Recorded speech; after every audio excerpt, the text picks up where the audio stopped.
میں آپ کو آئین بتاتا ہوں جس میں آپ کا آپ کا اوتھ لکھا ہے کسی بھی فوجی کا. I do solemnly swear that I will bear true faith and allegiance to Pakistan and uphold the Constitution of the Islamic Republic of Pakistan, which embodies the will of the people, that I will not engage myself in any political activities whatsoever, and that I will honestly and faithfully serve Pakistan in the Pakistan Army or Navy or Air Force as required by and under the law. یعنی میں پاکستان کی سیاسی activities میں خود کو ملوث یا شامل نہیں کروں گا. ذرا وہ جملہ پڑھی میں آپ کی, بڑی انٹرسٹنگ ہے یہ. وہ آپ آئیے. I will not engage myself. نہیں اس سے پہلے آئیے. That I will uphold the Constitution of the Islamic and the will of people of Pakistan. True faith and allegiance to Pakistan and uphold the Constitution of the Islamic Republic of Pakistan, which embodies the will of the people. یہ کسی اور oath میں لیا ہوا ول of people. ذرا دیکھیں دوسری اوتھیں بہت ساری اوتھ کیونکہ خدشہ ہی آپ سے ہے نا سر جی. سنیں تو صحیح آپ. جی کس کا کون سی کسی میں ول آف پیپل کا ذکر آیا ہے؟ کسی اور اوتھ میں آیا؟ This is a unique oath. It is a unique oath that way. اس میں نہیں ہے ول آف پیپل کا کسی میں. ول آف پیپل جب چینج ہو جاتی ہے نا بڑی حالات خراب ہوتے ہیں. لوگ جو ہیں وہ رونا شروع کرتے ہیں, دعائیں مانگ رہے ہوتے ہیں, رو پیٹ رہے ہوتے ہیں, پالیٹیشینز آ رہے ہوتے ہیں. لیکن آپ اکارڈنگ ٹو نہیں لکھا ہے جنرل صاحب, which I will uphold the Constitution of Islamic Republic of Pakistan, which embodies the will of the people. یعنی یہ لوگوں کی ول ہے. میں اس کو دوسری اوتھ میں کیوں نہیں کیا ہوا؟ دوسری جو اوتھ ہے اس میں یہ اس طریقے سے کیوں نہیں لکھا ہوا؟ کیونکہ تاریخ تھی ایوب خان, یحییٰ خان اور بابا دیکھیں تو صحیح اس کے سر دوسری اوتھ میں بھی تو ول آف پیپل لکھا جا سکتا ہے نا. اس میں کیوں ول آف پیپل لکھا گیا؟ کیونکہ سر یوزرپرس تو فوج سے آئے تھے نا اس سے پہلے. جو بھی ہے ول آف پیپل تو ہے. ول آف پیپل مینیفیسٹ ہو جاتی ہے سڑکوں پہ, بازاروں میں. آئی ایم ناٹ, میں بلیو یو می کہ میں بات یہ ہے کہ جب لوگ تنگ آ جاتے ہیں, جب وہ کسی مسیحا کے منتظر ہوتے ہیں, آپ نے یہاں ان بورڈوں کا کیوں نہیں نوٹس لیا جب کہتے تھے کہ مٹ جائے گی مخلوق تو پھر انصاف کرو گے؟ آپ نے دیکھے ہوں گے بڑے بڑے بینرز لگا کرتے تھے. نہیں یہ چھوڑیں, ہماری ایک رہی ہے, ہم اس میں سارے گلٹی ہیں. ہم سارے بتائیے کہ جو کانسٹیٹیوشن کے اعتبار سے غلط تھا, circumstantially when the ground realities dictate otherwise, تو پھر ایک انسٹیٹیوشن ہے جس کو ایکٹ کرنا پڑتا ہے, لیکن کانسٹیٹیوشنلی انکریکٹ, آئینی طور پہ انکریکٹ ہے. کیوں ایکٹ کرنا پڑتا ہے؟ آپ نے ایکٹ کر کے کیا اب تک اس ملک کے ساتھ؟ اکثریت حکومت فوج کی رہی ہے, آپ خود مانتے ہیں کہ اس نے کوئی ایسے کارنامے اس ملک کے لیے نہیں کیا, پھر ایکٹ کیوں کرنا پڑتا ہے؟ دیکھیں وہ عوام کی ایک ایسی آہو بقا ہوتی ہے اس وقت. وہ کہاں سنائی دیتی ہے جی؟ کس کو نہیں سنائی جی ایچ کیو میں آتی ہے. ہاں 4 اگر بینر میں لگا دوں کہ آؤ مٹا دو, مٹ جائیں گے, مٹنے سے پہلے ہمیں کر دو, تو اس کا مطلب ہے کہ عوام کی آہو بقا. کیا everything is hunky dory? It is very bad. ایک ذہن ہے, میں آپ کو بتاؤں, جو اسلم بیگ صاحب کا ذہن اس مقدمے میں سامنے آیا یا اسد درانی صاحب کا, وہ یہ سمجھتے ہیں کہ آئین کی خلاف ورزی کرنا, اپنے حلف کی خلاف ورزی کرنا کوئی بڑی بات ہی نہیں ہے. یہ تو ہوتا رہا ہے. اگر میں ان کے ایفیڈیوٹ آپ کو پڑھ کے سناؤں جو انہوں نے عدالت میں فائل کیے, تو رونگٹے کھڑے ہو جاتے ہیں کہ یہ پڑھے لکھے بڑے لوگ تھے, جرنیل تھے آرمی کے, ان کی سمجھ آئین کی اور اپنے حلف کے حوالے سے کیا ہے.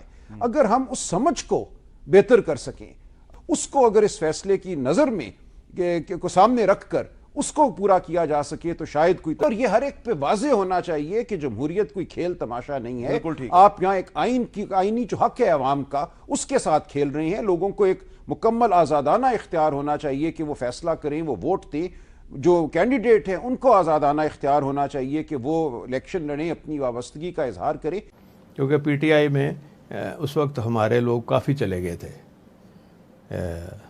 80 جو الیکشن ہوا تھا, ٹھیک, تو اس میں ہمارے کافی لوگ, بلکہ ہم نے شکایت بھی کی کیانی صاحب کو جی کہ یہ پاشا صاحب ہمارے بندے توڑ رہے ہیں. تو پھر انہوں نے کہا کہ نہیں آپ کے بندے خود جا رہے ہیں. تو ہم نے کہا نہیں جی نہیں, ہمارے پاس تو ثبوت ہے کہ یہ فون کرتے ہیں. تو یہ کب کی بات ہے؟ یہ 2010 تھا. 2010 میں؟ ہاں 2010 میں.